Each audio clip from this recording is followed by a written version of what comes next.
Well, I've always had the viewpoint that no matter what is going on outside the company, I can still grow the company. I don't care who's in the White House. I don't care what the price of gas is. Don't care what's going on with Wall Street. I'm growing, baby. Hey everybody, Greg Winteregg here, CEO, Matterhorn Business Development. And today I want to talk about a couple of key concepts about how you can continuously scale and grow your company. No matter what is going on in the environment, I don't care if stores are closing in your area, I don't care if other companies have left the area, a smart business owner can always expand. So let's talk about this for a second, because first of all, it starts with a mindset. Now, you know my background is in dentistry, so let's just give you a dental example, but listen, a dental practice is just a small business. So the economy goes up and down, and let's just take an example of a dentist who's been in practice for 20 years. All of a sudden, we're in a recession, maybe there's inflation, you've got real estate going crazy. I mean, we've all lived through these patterns and these cycles. So the first knee-jerk reaction for this doctor, he's paying his dental hygienist $40 an hour, and he's like, I can't afford it anymore. People aren't coming in, people aren't spending money, and by the way, that direct mail campaign that I've got going on, that is way too expensive. So what the doctor does in a knee-jerk reaction is dismiss the dental hygienist and stops the promotion in order to save money. So let's think about this. That dental hygienist at $40 an hour maybe has been bringing in $800 to $1,000 a day. All right, so now we don't have that production anymore. And the marketing campaign, maybe it wasn't all that effective. Maybe it was only bringing in 15 or 20 new patients a month. But without the direct marketing campaign, now we get 5. All right, so this is just guaranteed contraction. And so it starts with a mindset. It's not like I'm going to be the effect of what's going on in the environment. It's what do I do now that the environment has changed? So we have a tendency to get into a particular pattern and kind of go to sleep at the wheel and just kind of let things kind of roll on. And then when something changes outside the business, all of a sudden it's kind of like a wake-up call, like, oh my gosh, we got to make some changes. We got to do this, we got to do that. And then the knee-jerk reaction is to, first of all, cut expenses. Tighten the belt. And I'm going to tell you, your accountant is going to agree with every single one of these moves because you're about saving money. And the accountants are good. We need accountants, but let me just tell you just briefly my viewpoint on accountants. They're looking at the past. They're looking at the past, they're looking at the past, they're looking at the past, and that is not creating the future. So for me, yeah, we need the accountant, we have the data, we're looking here, this worked, this didn't, but now the circumstances have changed. How are we going to create the future? Not based on the past, not based on tightening our belt. How are we going to create the future? And I will tell you, with less staff and less marketing and promotion, you're going to have a smaller company.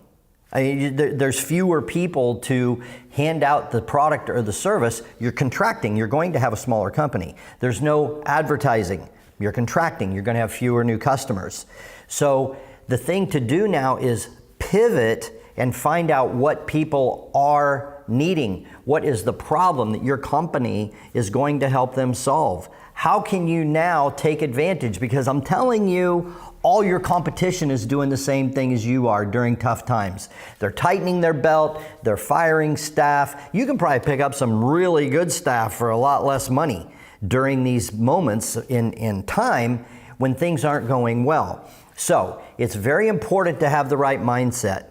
When people are crashing, caving in, crying about the economy, the election, the whatever, that is the moment for you to expand. That is the moment for you to take advantage of. Now, this is the foundation of how I've expanded every company. Okay, now get this, I'm always looking for my replacement. And it's kind of surprising to me that that isn't a broader viewpoint.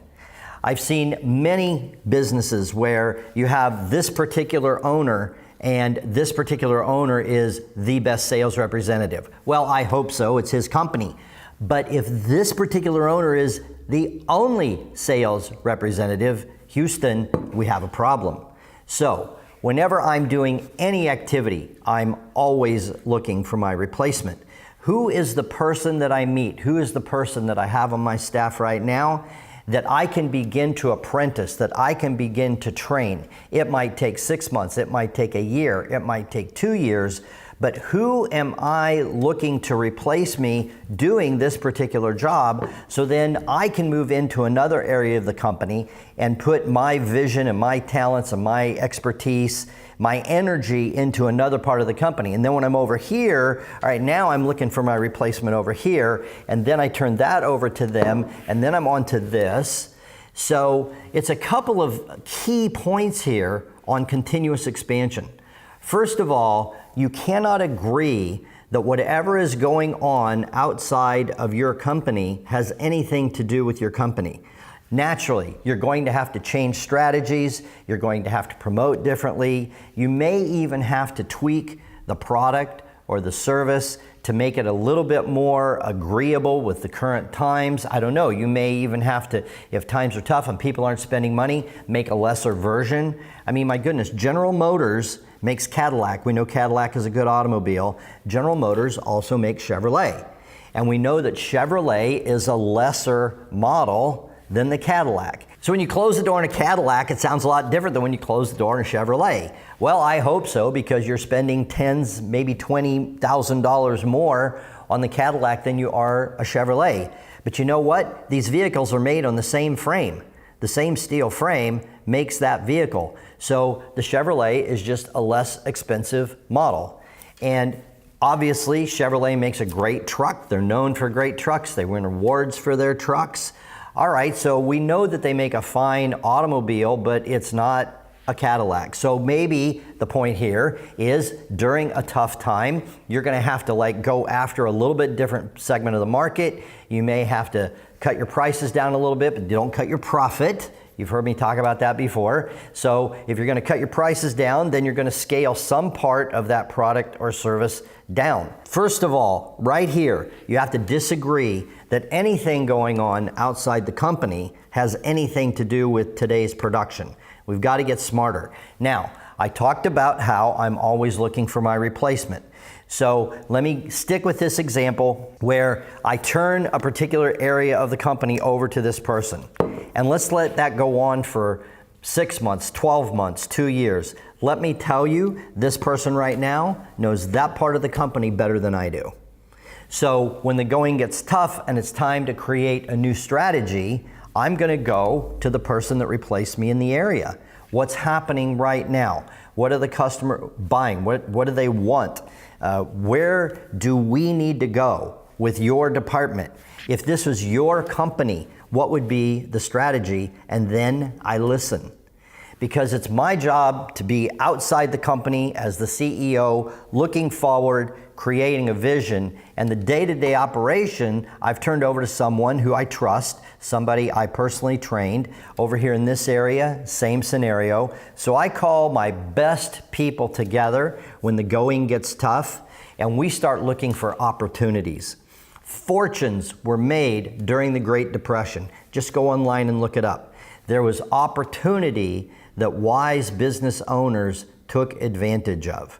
So always be looking for your replacement. The company does not have to be about you. You do not want the company to be all about you and how good you are at this task or another task. You have to get yourself replaced. And that is how you will be able to continuously grow your company. And as you bring on your replacements, these are going to be fine individuals. They're going to be people that you hand selected, people that you personally trained.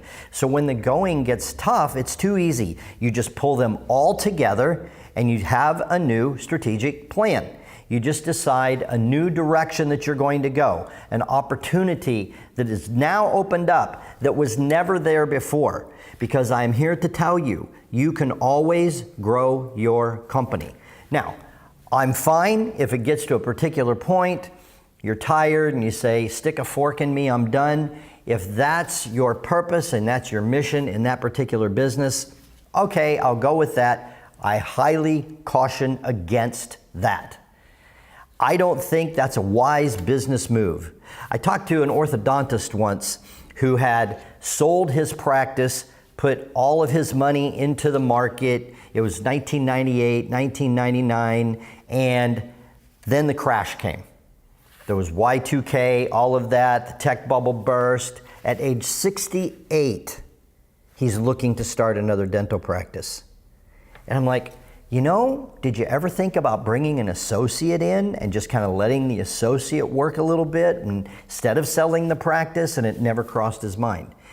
So we end up becoming creatures of habit where we build something, we want to sell it, we want to get our cash payout, and then go sit on the beach, watch the waves roll in, sit around the pool, drink Mai Tais, go to the 19th hole with the buddies every day. But you've lost your ability to bring in income.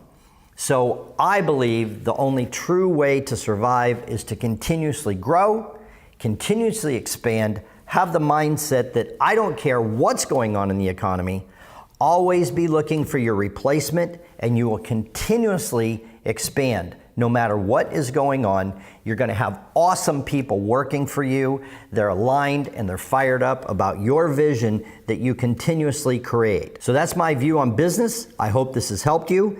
And one final unashamed plug for my new book, Fun at Work. You can get the book now at funatworkthebook.com. The strategy I've been talking about today is outlined in the book by Fun at Work.